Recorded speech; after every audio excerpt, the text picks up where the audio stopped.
हरे कृष्ण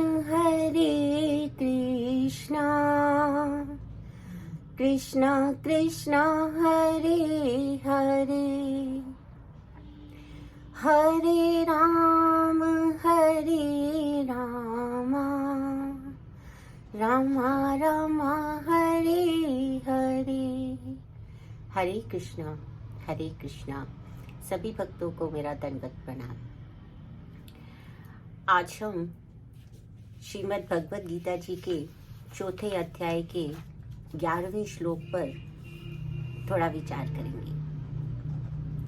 कल ही हम सभी ने गीता जयंती मनाई और एक अति सुंदर यज्ञ किया जिसमें भगवद गीता जी के 700 श्लोक की आहुति दी गई और प्रत्येक आहुति के साथ भगवान कृष्ण को एक प्रकार से अपने भाव समर्पित किए गए। तो आज इस श्लोक के माध्यम से भगवान कृष्ण ये बता रहे हैं कि जो मुझे जिस भी भाव से ग्रहण करता है, मेरे शरणागत होता है, मैं उसी प्रकार विनिमय करता हूँ।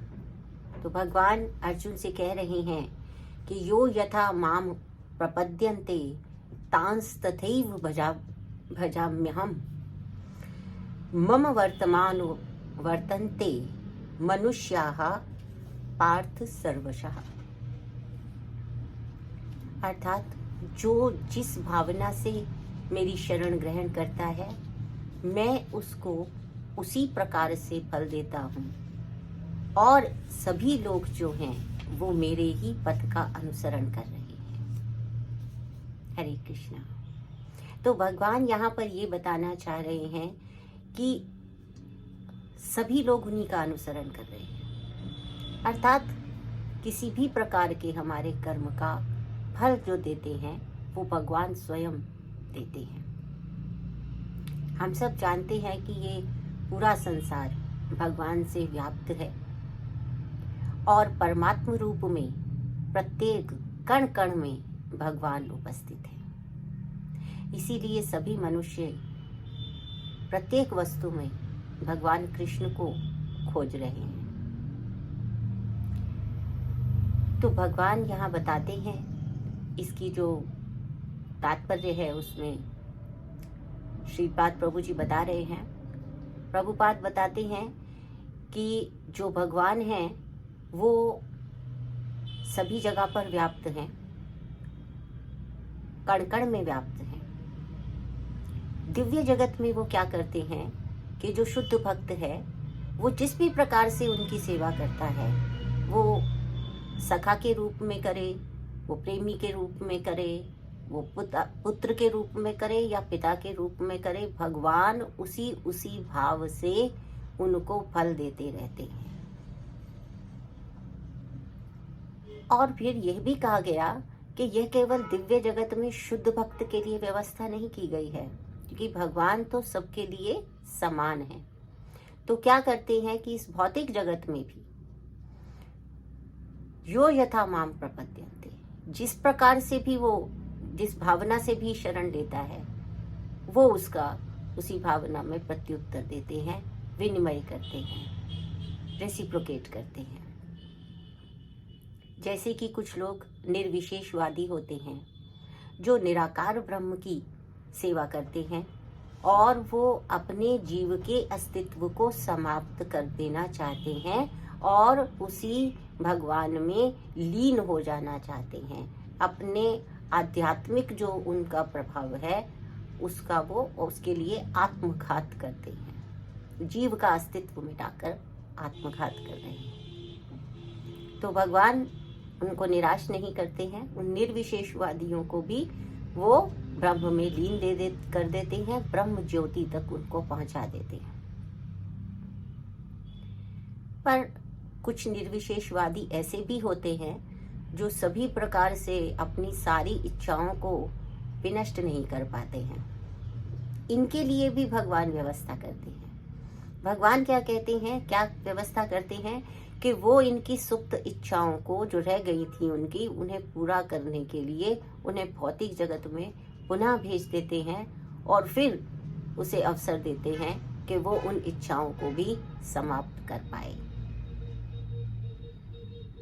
तो निर्विशेषवादी के लिए इस प्रकार से भगवान व्यवस्था करते हैं। फिर कुछ लोग हैं जो सकाम कर्मी हैं, जो यज्ञ करते हैं, विविध यज्ञ करते हैं। उन्हें कुछ ना कुछ भौतिक वस्तु की आकांक्षा होती है, पुत्र प्राप्ति की आकांक्षा होती है, धन संपदा की आकांक्षा होती है, पद प्रतिष्ठा की आकांक्षा होती है, सिंहासन चाहिए होता है, जो भी चाहिए होता है। उन कर्मों के लिए, उस फल के लिए सकाम कर्म करते हुए जो यज्ञ किए जाते हैं, वहां भगवान क्या करते हैं, वो स्वयं यज्ञ देवता स्वरूप रहकर भोक्ता बनते हैं और फिर उन जिन इच्छाओं से वो यज्ञ किया गया है उसका वो वैसा वांछित फल प्रदान कर देते हैं। अब तीसरे प्रकार के व्यक्ति कौन हैं? ये वो लोग हैं जो योग सिद्धियों की इच्छा रखते हैं। तो वो योग साधना करते हैं, योग पद्धति अपनाते हैं, योग के 8 अंग में महारत अपना स्थापित करना चाहते हैं। तो भगवान क्या करते हैं, उनकी जो योग सिद्धियों की प्रार्थना है उसको भी स्वीकार करते हैं, उसी स्वरूप में विनिमय करते हैं, उन्हें सिद्धियां प्रदान करते हैं। परंतु ये तीनों ही लोग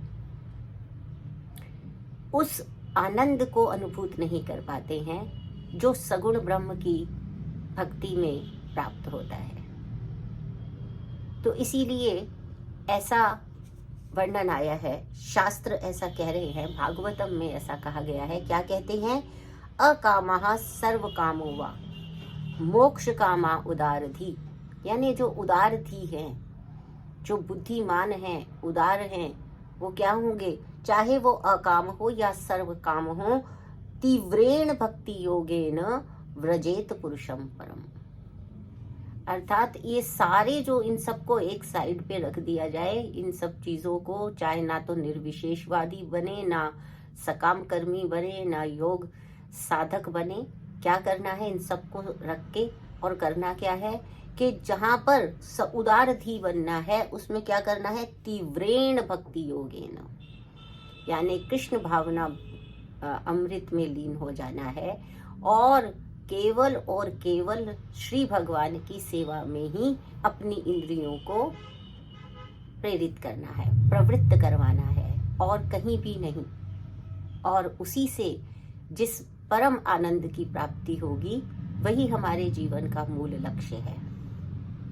तो इस प्रकार से हमें ये समझ लेना चाहिए कि जिस भाव से हम भगवान की शरणागति होते हैं, भगवान उसी प्रकार से हमें फल देने वाले होते हैं। और सर्वोत्तम विधि है भक्ति योग की विधि, जिसमें कि हम सदैव भगवान कृष्ण को स्मरण करते रहते हैं। और यह सिद्धांत स्थापित किया गया है भक्ति रसामृत सिंधु में भी कि जो कृष्ण का स्मरण है वो हर समय होना चाहिए, एक क्षण के लिए भी कृष्ण को विस्मृत नहीं करना है।